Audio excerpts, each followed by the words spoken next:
യുദ്ധഭൂമിയിലെ സ്ത്രീ പോരാളികൾ, തോക്കേന്തിയ റഷ്യൻ പെൺമനസ്സുകളുടെ തീവ്ര നൊമ്പരങ്ങൾ.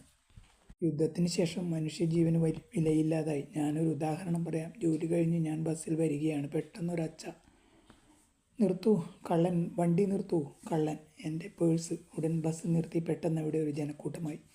ചെറുപ്പക്കാരനായ ഒരു ഓഫീസർ ഒരാൺകുട്ടിയെ പുറത്തേക്ക് വലിച്ചു. കൈ അവൻ്റെ കാൽമുട്ടിൽ വെച്ചു. ഒരു തിരി.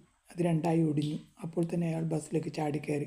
ബസ് വീണ്ടും യാത്രയായി. ഒരാളും ആ കുട്ടിയെ രക്ഷിക്കാനുണ്ടായില്ല. ആരും ഒരു പോലീസുകാരനെയോ ഡോക്ടറെയോ വിളിക്കാൻ മുന്നോട്ട് വന്നില്ല. ആ ഓഫീസറുടെ നെഞ്ചു നിറയെ അയാൾ നേടിയ കീർത്തിമുദ്രകളുടെ തിളക്കമായിരുന്നു. എനിക്ക് ഇറങ്ങാനുള്ള ഇടമായി. ബസ്സിൽ നിന്നും ഞാൻ ഇറങ്ങി. ആ ബസ്സിൽ നിന്നും അയാളും ചാടി ഇറങ്ങി. എനിക്ക് കൈ തന്നു. "മാഡം, നിങ്ങളൊരു ധീര വനിത തന്നെ."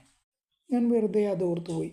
ആ കാലത്ത് ഞങ്ങളെല്ലാം യുദ്ധത്തിൽ പങ്കെടുക്കുന്നവരായിരുന്നു. യുദ്ധകാലത്തെ നിയമങ്ങൾ അനുസരിച്ചാണ് ഞങ്ങൾ ജീവിച്ചിരുന്നത്. അവരൊക്കെ ശരിക്കും മനുഷ്യരായിരുന്നുവോ? ചെമ്പട.